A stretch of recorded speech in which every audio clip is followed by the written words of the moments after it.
বরানগরের গঙ্গার তীর বরাবর বেশ কিছু প্রাচীন মন্দির রয়েছে, যা এই অঞ্চলের সাংস্কৃতিক ও ধর্মীয় ঐতিহ্যকে ফুটিয়ে তুলেছে। এই মন্দিরগুলির মধ্যে অন্যতম বরানগরের পাশ দিয়ে বয়ে যাওয়া গঙ্গার কুঠিঘাটের নিকটে কুঠিঘাট সিদ্ধেশ্বরী কালী মন্দির।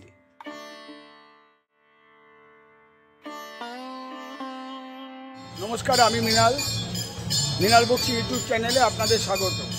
আজ আমি চলে এসেছি বরানগরের অতি প্রাচীন একটি কালী মন্দির কুঠিঘাট সিদ্ধেশ্বরী কালী মন্দিরে। আজ এই মন্দির সম্পর্কে অনেক ইতিহাস জানব।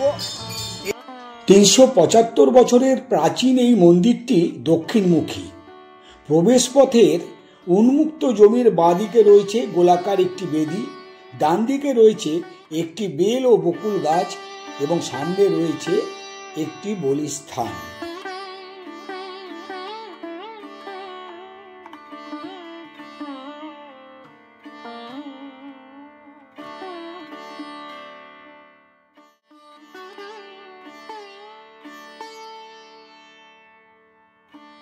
মন্দিরের কয়েক ধাপ সিঁড়ি দিয়ে উঠে দালান পেরিয়ে গর্ভগৃহে রয়েছেন দারুকাষ্ঠ নির্মিত মা সিদ্ধেশ্বরী কালী এবং ডান দিকের ঘরে প্রতিষ্ঠিত আছেন শুভ্র বর্ণের বাবা সিদ্ধেশ্বর শিবলিঙ্গ।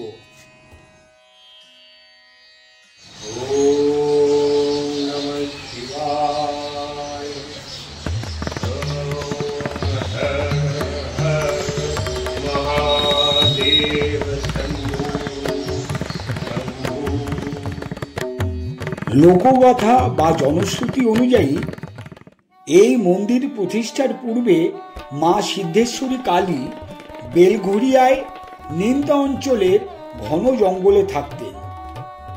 মা সিদ্ধেশ্বরী কালী নিমতা থেকে কুঠিঘাটের গঙ্গায় স্নান করতে আসতেন এবং গঙ্গার পার্শ্ববর্তী কুঠিঘাটের এই স্থানে একটি বেলগাছের নিচে বিশ্রাম নিতেন। পরবর্তীকালে মা সিদ্ধেশ্বরী তৎকালীন জমিদার রাজনারায়ণ বন্দ্যোপাধ্যায়কে এই স্থানে একটি মন্দির নির্মাণ করে দেওয়ার জন্য স্বপ্নাদেশ দেন। মায়ের স্বপ্নাদেশ অনুযায়ী তৎকালীন জমিদার রাজনারায়ণ বন্দ্যোপাধ্যায় এই অপূর্ব মন্দিরটি নির্মাণ করে দেন। মা সিদ্ধেশ্বরী কালী যে বেলগাছটির নিচে বিশ্রাম নিতেন বলে জনশ্রুতি রয়েছে, সেই বেলগাছটি বিলুপ্ত হওয়ায় বর্তমানে একটি গোলাকার বেদি বাঁদিকে নির্দিষ্ট স্থানে নির্মাণ করা রয়েছে।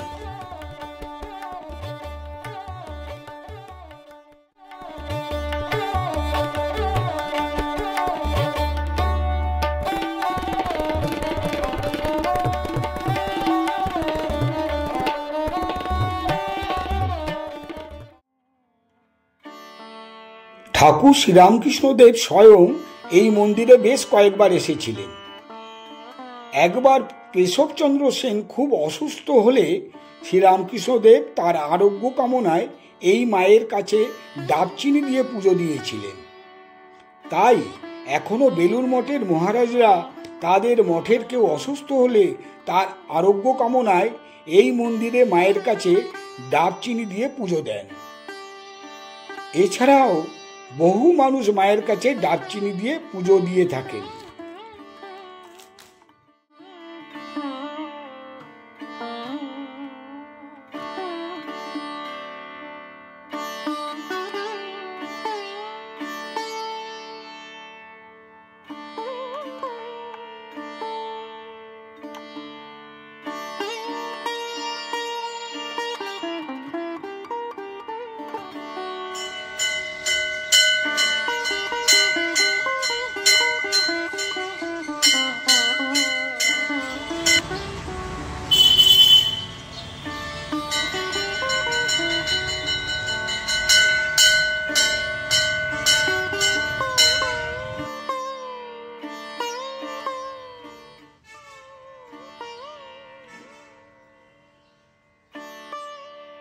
এই মন্দিরের বর্তমান বংশানুক্রমিক অষ্টম পুরুষ সেবায়েত ও পুরোহিত শ্রী দেবকুমার চট্টোপাধ্যায়ের কাছ থেকে এখন আমরা শুনব এই মন্দির সম্পর্কে আরো অনেক নতুন তথ্য।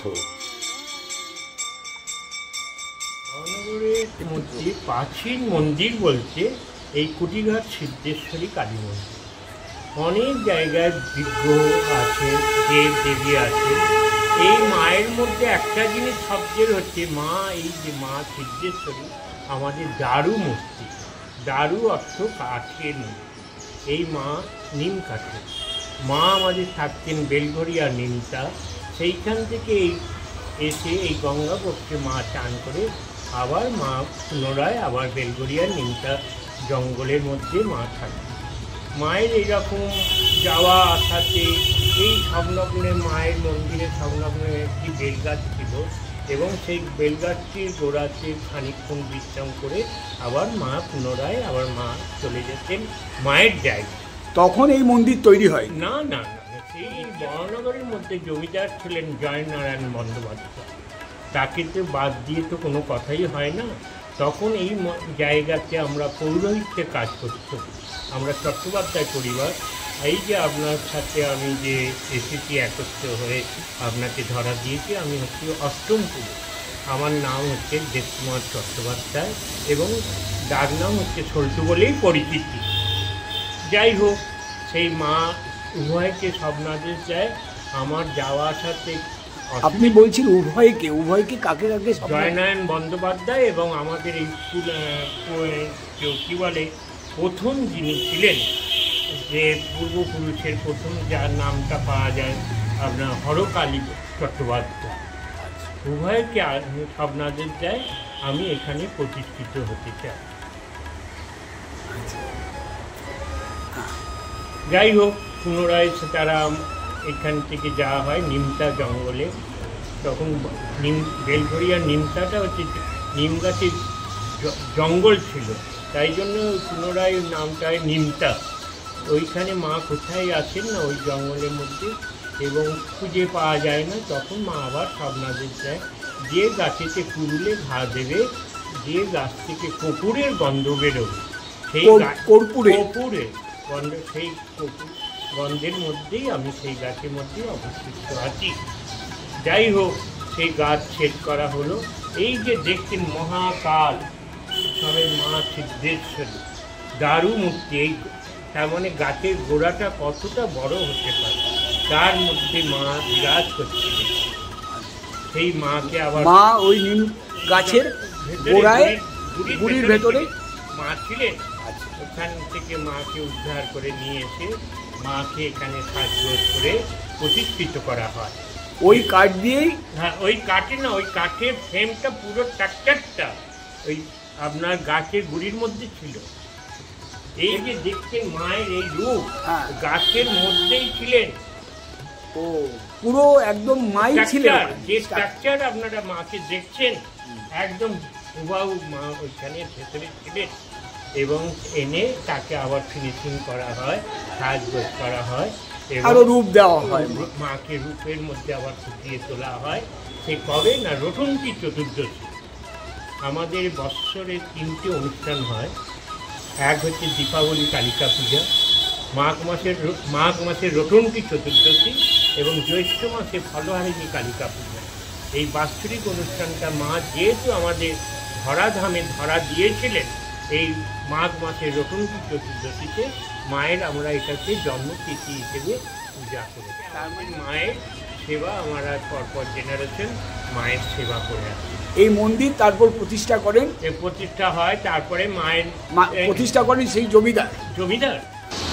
আচ্ছা, জানা যায় যে ঠাকুর শ্রীরামকৃষ্ণদেব এই মন্দিরে বহুবার এসেছিলেন। এ সম্বন্ধে যদি আপনি কিছু বলেন। এই যে আপনি কেশবচন্দ্র সেন যখন অসুস্থ হয়েছিলেন, ঠাকুর শ্রী রামকৃষ্ণদেব এই মা সিদ্ধেশ্বরীর কাছে ডাব চিনি দিয়ে মানুষ করেছিলেন। আমার কেশবকে মা তুমি ভালো করে দাও, তোমাকে ডাব চিনি দিয়ে পূজা দেবো। সেই প্রথাটা এখনও পর্যন্ত মঠের থেকে কোনো মহারাজ অসুস্থ হলে তার ভক্ত শিষ্যদের দ্বারা এবং গ্রামগঞ্জে এখানকার মানুষ অসুস্থ হয়ে গেলে সেই প্রথাটাকে এখনও বজায় রেখেছে। এই মন্দিরে কেউ যদি ভোগ খেতে চায় কোনো দিন কোনো ভক্ত যদি এসে ভোগ খেতে চায় সে ব্যাপারে যদি আপনি কিছু বলেন। এখানে হচ্ছে আমাদের তো মায়ের নিত্য ভোগের ব্যবস্থা নেই, ফল মিষ্টি দেওয়া, এবং আমাদের বছরে দুটো অনুষ্ঠান খুবই বড় হয়, যেটা রসুনকি চতুর্দশী এবং আপনার যেটা দীপাবলি কালী পুজো, এবং সামনে ধরুন আমাদের এই লক্ষ্মী পুজো হয় ভাদ্র মাস, চৈত্র মাস, পৌষ মাস, এই সময় মায়ের আমার ভোগের ব্যবস্থা আছে। আর কেউ যদি মানসিক করে থাকে মাকে ভোগ দেবো, সেটা সম্পূর্ণ ব্যক্তিগত, তার সে দেয়া করতে হবে।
এই মন্দিরে যেতে হলে শিয়ালদা, হাওড়া অথবা শ্যামবাজার থেকে বিটি রোডগামী বাসে সিথির মোড় নেবে কুঠিঘাটগামী অটোয়ে উঠে সিদ্ধেশ্বরী কালী মন্দির নামতে হবে।